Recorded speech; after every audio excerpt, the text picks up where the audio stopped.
ಒಂದಷ್ಟು ಜನರತ್ರ ವಾದ ಮಾಡೋದೇ ವೇಸ್ಟ್. ಇದ್ರ ಬಗ್ಗೆ ಒಂದ್ ಕತೆ ಹೇಳ್ತೀನಿ ಕೇಳಿ. ಆಕ್ಚುಲಿ ಇದ್ ನನ್ ಫೇವ್ರೆಟ್ ಅಂತಾನೆ ಹೇಳ್ಬೋದು. ಒಂದ್ಸಲ ಕತ್ತೆ ಹುಲಿಗ್ ಹೇಳುತ್ತೆ, ಹುಲಿರಾಯ ಈ ಹುಲ್ಲು ನೀಲಿ ಬಣ್ಣ ಅಂತ. ಆಗ ಹುಲಿ, ನಿಂಗ್ ತಲೆ ಕೆಟ್ಟಿದ್ಯಾ? ಹುಲಿ ಯಾವತ್ತಾರು ನೀಲಿ ಬಣ್ಣ ಇರುತ್ತಾ? ಹಸ್ರು ಅದು ಅಂತ. ಸೊ ಕತ್ತೆ, ಇಲ್ಲ ಇಲ್ಲ ಇದು ನೀಲಿ ಬಣ್ಣನೇ ಅಂತ ಹೇಳುತ್ತೆ. ಹುಲಿರಾಯಂಗೂ ಕತ್ತೆಗೂ ಫುಲ್ಲು ಜಗಳ ಆಗತ್ತೆ. ಇದ್ಯಾಕೋ ಇತ್ಯರ್ಥ ಆಗ್ತಿಲ್ಲ ಅಂತ ಅಂದ್ಬಿಟ್ಟು ಕಾಡಿನ ರಾಜ ಸಿಂಹದ ಹತ್ರ ಹೋಗ್ತಾರೆ. ಸಿಂಹದ ಹತ್ರ ಹೋಗ್ಬಿಟ್ಟು ಕತ್ತೆ ಹೇಳುತ್ತೆ, ನೋಡಿ ನಾನು ಎಷ್ಟ್ ಸಲ ಹೇಳ್ತಾ ಇದ್ದೀನಿ ಅಲ್ವಾ ಸಿಂಹರಾಜ, ಈ ಹುಲಿರಾಯ ಅರ್ಥನೇ ಮಾಡ್ಕೊಂತ ಇಲ್ಲ. ಹುಲ್ಲಿನ ಬಣ್ಣ ನೀಲಿ ಅಂದ್ರೆ ಇವನು ಕೇಳ್ತಾನೆ ಇಲ್ಲ ಅಂತಂತೆ.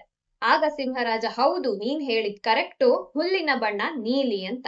ಜೊತೆಗೆ ಸಿಂಹರಾಜ ಇನ್ನೊಂದು ಹೇಳ್ತಾರೆ, ಹುಲಿಗೆ 10 ದಿನಗಳ ಕಾಲ ಮೌನವಾಗಿರೋದಿಕ್ಕೆ ಶಿಕ್ಷೆ ಕೊಡ್ತಾ ಇದ್ದೀನಿ ಅಂತ.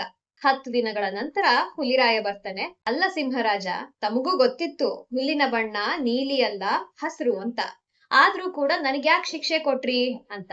ಆಗ ಸಿಂಹರಾಜ ಹೇಳ್ತಾರೆ, ನಾನ್ ಕೊಟ್ಟಿದ್ ಶಿಕ್ಷೆ ಹುಲ್ಲಿನ ಬಣ್ಣದ ವಿಷಯಕ್ಕಲ್ಲ, ಅನಾವಶ್ಯಕವಾಗಿ ಆ ಕತ್ತೆ ಜೊತೆ ವಾದ ಮಾಡಿ ನಿನ್ನ ಸಮಯ ಮತ್ತು ನೆಮ್ಮದಿನ ಹಾಳು ಮಾಡ್ಕೊಂಡಿದ್ದಕ್ಕೆ ಅಂತ. ನಮ್ ಸುತ್ತಮುತ್ತ ಕೂಡ ಈ ಕತ್ತೆ ತರದ ಜನರು ತುಂಬಾ ಜನ ಇರ್ತಾರೆ. ಅವ್ರ ಮುಂದೆ ವಾದ ಮಾಡಿ ನಿಮ್ಮ ಟೈಮ್ ಹಾಗೂ ನೆಮ್ಮದಿ ಯಾಕೆ ವೇಸ್ಟ್ ಮಾಡ್ಕೋತೀರಾ? ಗೊತ್ತಾಯ್ತು ಅನ್ಕೊಂತೀನಿ.